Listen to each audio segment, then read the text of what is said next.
last 10. I ran away with my life, fast forward, never turn back again. Hello friends, இன்னைக்கு நம்ம சேனல்ல என்ன video பார்க்க போறோம்னா கருவாடு தொக்கு எப்படி செய்யறதுன்னு பார்க்க போறோம். வாங்க வீடியோக்குள்ள போகலாம்.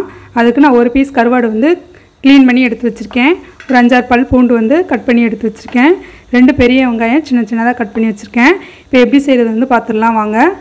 இப்போ பாத்திரம் ஹீட் ஆயிடுச்சு. இப்போ எண்ணெய் ஊத்திக்கிறேன். இப்போ எண்ணெய் சூடாயிடுச்சு. இப்போ கட் பண்ணி வச்சிருந்த பூண்டு சேர்த்துறலாம். பூண்டு லைட்டா வதங்கினதுக்கு அப்புறமா நம்ம கட் பண்ணி வச்சிருந்த வெங்காயம் சேர்த்துறலாம். இப்போ வெங்காயம் நல்லா வதங்கணும். கலர் சேஞ்ச் ஆகி வர்ற வரைக்கும் நம்ம இதை வந்து வதக்கிக்கலாம். இப்போ இந்த சைஸில் 3 தக்காளி எடுத்துருக்கேன். இதை சின்ன சின்னதாக கட் பண்ணிக்கிறேன் வெங்காயம் வதங்குற டயத்தில்.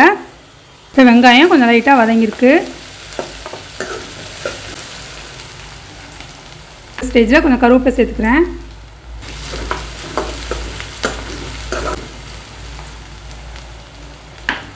இன்னும் வெங்காயம் கொஞ்சம் கலர் சேஞ்ச் ஆகி வரட்டும், அது வரைக்கும் நம்ம வெயிட் பண்ணலாம்.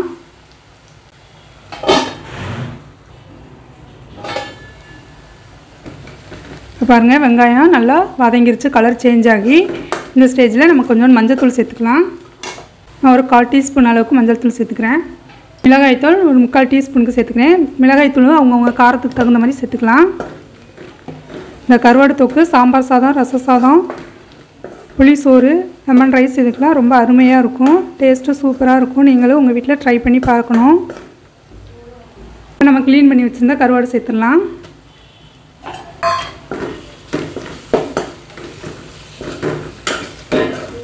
கருவாடு நல்லா எண்ணெயிலே ஃப்ரை ஆகணும். லோ ஃப்ளேமில் வச்சு மூடி வச்சிடலாம். இப்போ கருவாடு எண்ணெயில் நல்லா ஃப்ரை ஆகிருக்கு. இந்த மாதிரி நம்ம உடச்சி விட்றலாம். இந்த கருவாடில் வந்து முள் இருக்காது. இது வந்து வஞ்சரம் கருவாடுன்னு சொல்லுவாங்க.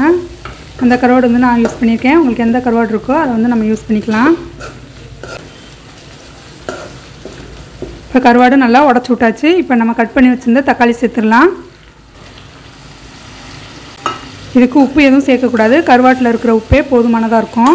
அதனால் நம்ம வந்து உப்பு சேர்க்கக்கூடாது.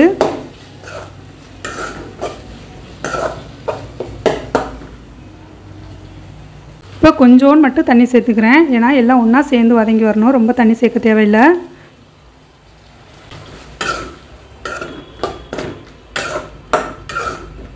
சேனல் உங்களுக்கு பிடிச்சிருந்துச்சுன்னா லைக் பண்ணுங்கள், ஷேர் பண்ணுங்கள், சப்ஸ்கிரைப் பண்ணுங்கள். கூடவே பெல் ஐக்கானையும் கிளிக் பண்ணுங்கள். நான் போடுற வீடியோ உங்களுக்கு உடனுக்குடன் நோட்டிஃபிகேஷனில் கிடைக்கும். என்னோடய வீடியோ நீங்களும் மிஸ் பண்ணாமல் பார்க்கலாம். இப்போ தக்காளி நல்லா மசிஞ்சு வரட்டும், அது வரைக்கும் நம்ம வெயிட் பண்ணலாம். நான் வந்து அடுப்பு லோ ஃப்ளேமில் தான் வச்சுருக்கேன். இப்போ தக்காளி நல்லா சாஃப்டாக வதங்கியிருக்கு. இந்த மாதிரி நல்லா மசிச்சு விட்டுறலாம். வெங்காயம், தக்காளி, கருவாடு எல்லாம் ஒன்றா சேர்ந்து வரணும்.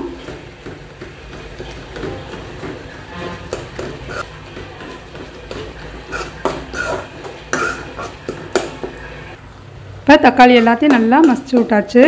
இன்னும் ஒரு 2 மினிட்ஸ்க்கு மட்டும் இதை நம்ம மூடி வச்சிடலாம். எண்ணெயெல்லாம் நல்லா பிரிஞ்சு வரட்டும்.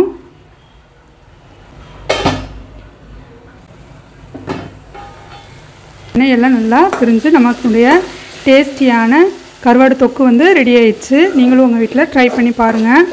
சாம்பார் சாதம், ரச சாதம் இது எல்லாத்துக்கும் ரொம்ப சூப்பராக இருக்கும். இப்போ டேஸ்டியான கருவாடு தொக்கு வந்து ரெடி ஆயிடுச்சு.